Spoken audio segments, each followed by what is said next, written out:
Hello. Well, I'm hoping this will be a short video today. Here's a customer's camcorder and there's a tape stuck in it. So it's my job to get the tape out with as little damage to both tape and camcorder as is possible. Let's get stuck in. It's a Sony Hi8 camcorder. Video8 and Hi8 were much in a way the most popular camcorder formats throughout the 90s. This one, it looks like somebody's had a bit of a go of it already because there's a screw missing, so that'll imply there may be some damage already. And there's another tape comes from the same customer which has snapped as soon as it's loaded into a player, which implies mould, and it's not at all unusual. On Fuji branded tapes they were particularly susceptible to mould, so I'll have to repair that one. I'll come back to that one later. So what we do have for this Sony is the original mains adapter. Not quite sure how this connects to the camera. Let's have a look. Oh, I see. The way it works is you mount this whole assembly to the back of the camera. So it acts like a giant battery. A bit clunky, but there we have it.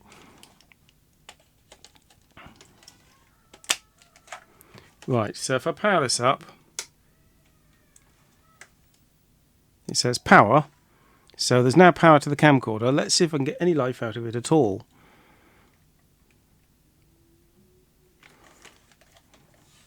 It's flashing zeros on the display there, so it's not completely dead. We'll start by operating the eject mechanism. Oh look, there it is, eject.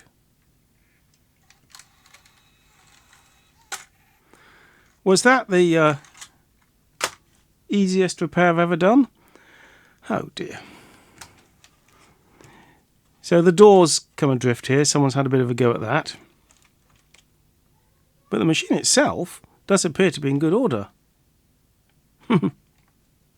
Should we just try to put this door back together? It's all twisted here. Someone's had a right go at it.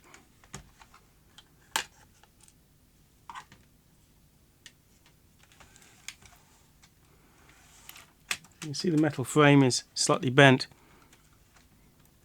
And they're reasonably robust, these. It's not like had a look at the cassette carriage of a VHS-C camcorder the other day and I couldn't believe how flimsy it was. That's a lot straighter. I'll get a gash tape and see if I can load it. Not the customer's tape because that needs to be transferred.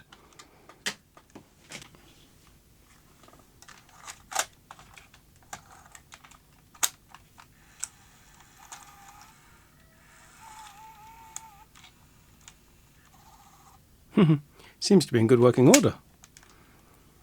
I just need to work out to switch it on. Here we are, player. Press play. Of course there's no pop-out screen on these things.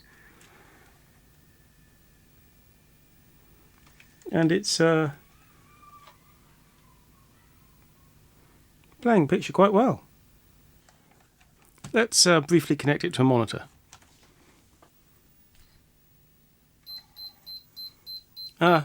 Now we have a problem.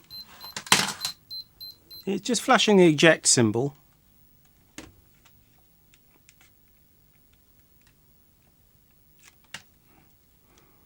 I may need to power cycle it.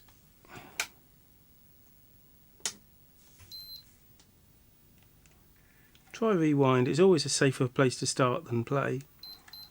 No, not happy. But if I press eject, this must have been the original fault that the customer saw.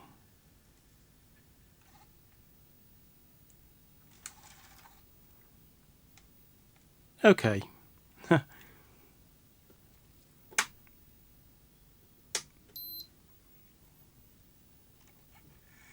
So I power cycled it and then it went straight to the eject button. See if that helps. No. Good thing I took the customer's tape out.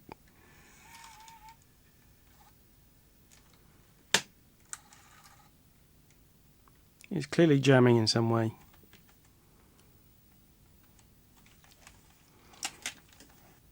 So when I press the eject button, you can see the camcorder momentarily powers up, and that's why the screen goes black.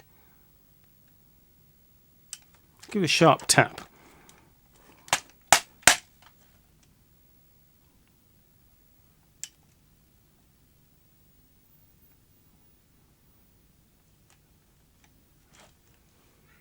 Power cycle it.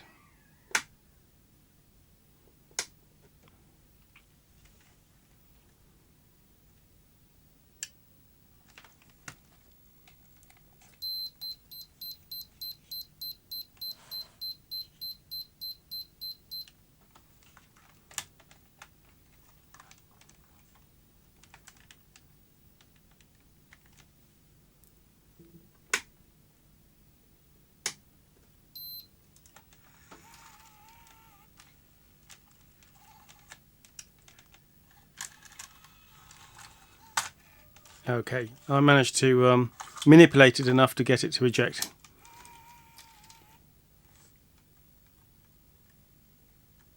Okay, well, our purpose in life here was not to repair the machine, it was to extract the tape, and that we've done.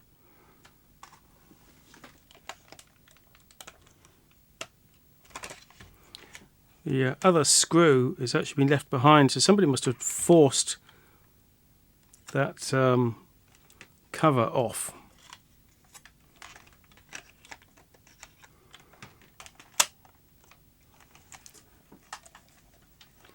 So I'm afraid this camcorder's running days are over, but it could still be useful for spare parts, because I think the deck is late enough that the pinch roller is compatible with Digital 8 models, and they have a habit of shedding or wearing out pinch rollers.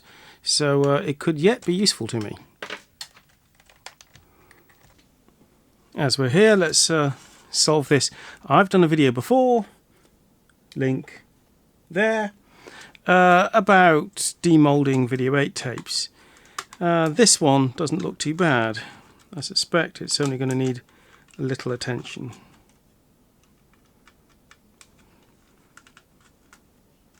People have asked me, how much does it cost to demold a Video8 tape? And the problem, of course, being with these, that the tape is not as strong as the mould, so the mould glues the tape together on the spools. Even a tiny amount of mould will cause an 8mm tape to snap. The other format that does this is Betacam SP and other formats that use similar very thin tape, such as M2. So there's very little mould on this, but you can tell it's a mould snap. You get this very distinctive, long, thin tear running over several centimetres, and then the full width of the tape. This one snapped as soon as it was loaded into a machine, because the machine does a shuffle and it immediately hit this mouldy part. So I need to pull off this ruined tape. So we don't know at the moment whether the mould was on this spool or that one, but it really does seem to be very little, so hopefully this won't need a full demoulding. But you do lose several centimetres of tape, and of course Video8 tape moves very slowly, so that will be several seconds. Right, I have this marvellous device. These are a bit hard to get hold of. More or less impossible in the UK. It's a metal splicing block. I've seen wooden ones and I've never tried a wooden one, but somehow I don't think that's going to be that good.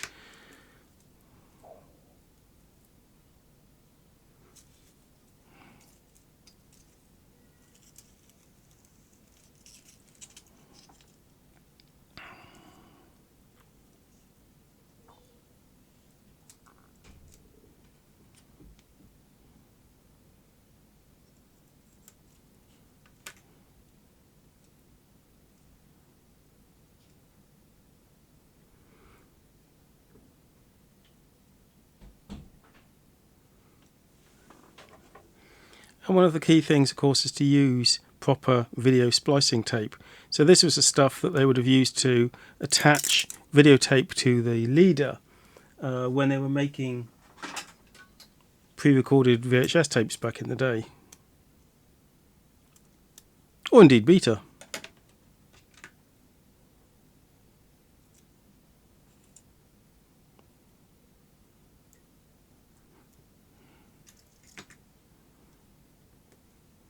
That's a nice join. Well, you know, that's gone very slightly off, but it's certainly adequate for the purposes.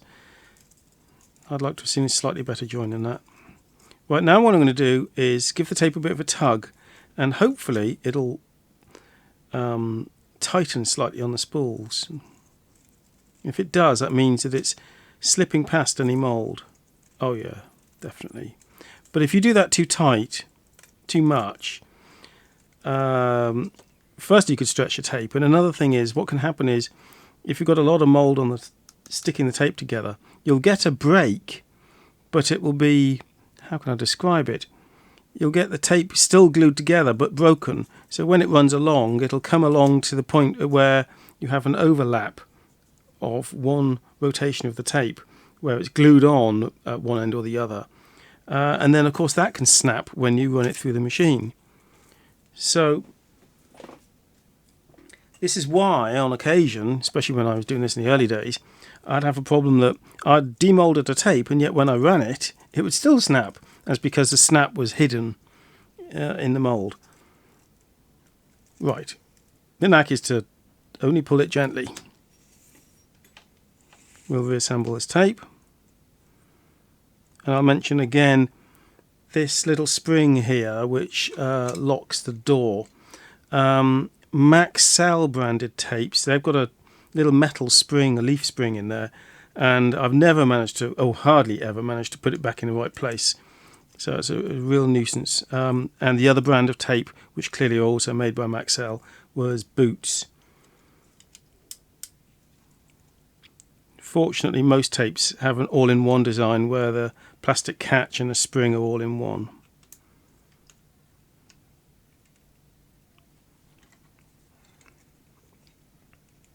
So I'm hoping that tape now will run without any further demoulding, and I won't be charging the customer any significant amount of money for doing that demould process. But had that been a full demoulding with a really bad tape running on my rig over there, where I have to sort of manually try to tease the mould off, I can charge up to about £30 for a really mouldy tape. That takes me a good hour or two to do.